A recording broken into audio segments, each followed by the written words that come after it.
Assim, o último áudio ele acabou cortando, a gente estava falando na parte do funil de vendas, né? Da importância que o Trello, a ferramenta que o Trello permite que a gente faça, que é esse gerenciamento das etapas. Então, a partir do momento que eu consigo cadastrar, vincular aquela tarefa, aquele cliente a um determinado funcionário, determinada pessoa, isso eu consigo identificar de forma muito clara as etapas, o prazo de cada etapa.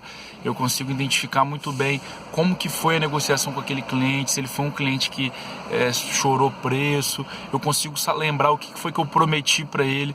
Eu consigo, em determinado momento, se uma outra pessoa entrou na negociação, então se houve algum acontecimento marcante, isso tudo fica registrado dentro da ferramenta, porque a partir com a leitura do livro Receita Previsível, vocês vão ver o quanto é importante você categorizar, você separar muito bem como que é a sua equipe de vendas. Numa empresa, é errado quando todo mundo faz de tudo. O certo é que cada um identifique o que ele é bom de fazer e que ele faça exatamente o que ele é bom de fazer. Então é isso que a gente busca. Então vai chegar um determinado momento que a gente vai ter gente que vai ficar responsável somente pela parte de prospecção. Ele é o cara que ele domina muito bem a arte do pitch de venda, o cara que ele tem os 30 segundos mais foda. Então ele vai chegar no estabelecimento, ele vai falar por 30 segundos e ele vai conseguir o telefone do cara, ele vai falar que alguém da empresa, um responsável, um diretor comercial vai entrar em contato e vai marcar com ele uma reunião. Então, se o cara não for tão bom nisso, a gente vai identificar uma pessoa que é bom nesse segundo contato. Depois que já tem um telefone, ele liga, ele se identifica, ele fala que ele é da empresa, ele apresenta o programa.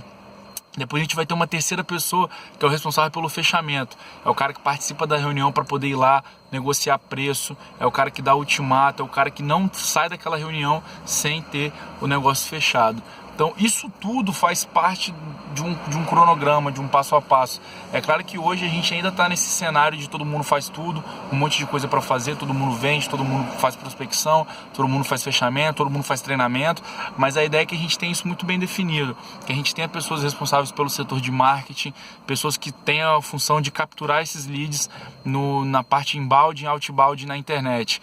Depois a gente tem a pessoa que faça a prospecção também, no dia a dia, na rua. A gente vai ter a pessoa que vai entrar em contato, vai ter a pessoa que vai fechar, vai ter a pessoa que vai treinar, vai ter a pessoa que vai dar o suporte. Esse é o cenário, é assim que a empresa deve ser estruturada.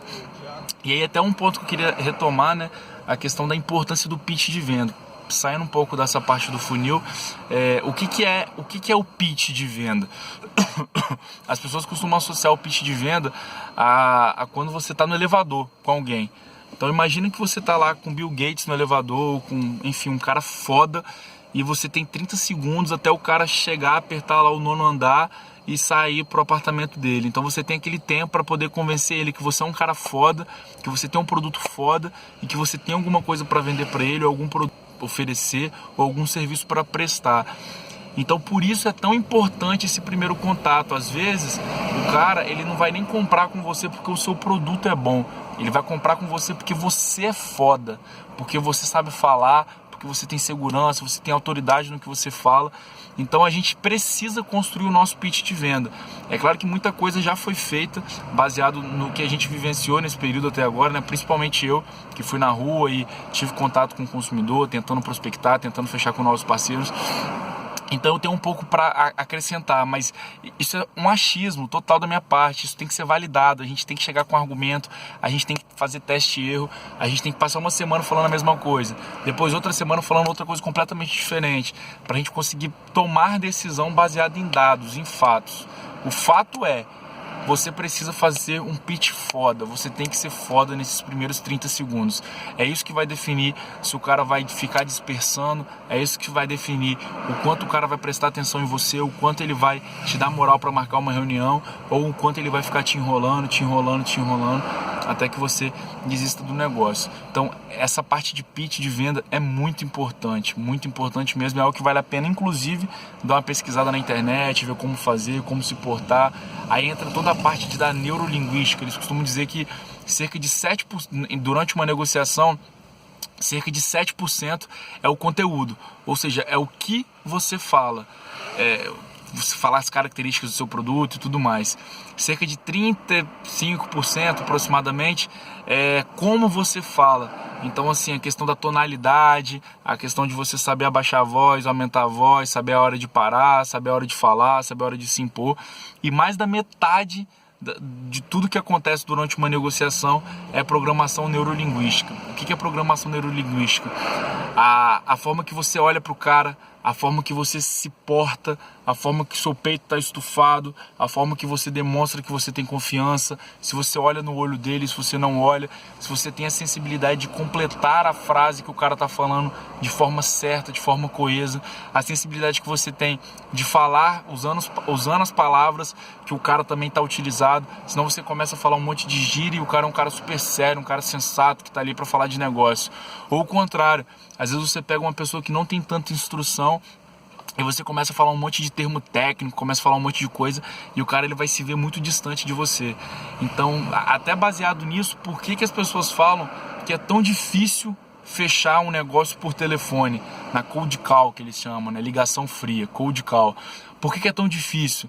Porque metade da sua chance você já perdeu, porque você não está vendo o cara, você não sabe como ele está vestido, você não sabe qual a emoção que ele está sentindo na hora, então você não consegue demonstrar isso por telefone. Então você precisa estar ali no dia a dia, olhando para o cara para poder entender isso e lidar com isso da melhor forma. Então, de novo, o conteúdo ele é muito importante, é fundamental que você tenha um domínio sobre o conteúdo. Você se vestir bem, você não falar palavrão, você ter esse controle da parte que eles chamam de... não... até fugiu a palavra agora. Não verbal, que é linguagem não verbal, é tudo isso. E principalmente a parte da neurolinguística, que é ter essa sensibilidade com o cliente. Muito se fala também em empatia, você mostrar que você entende o negócio dele, que você sabe das dores dele, que você está ali para ajudar, você demonstra que você realmente sabe como que as coisas são difíceis e tudo mais.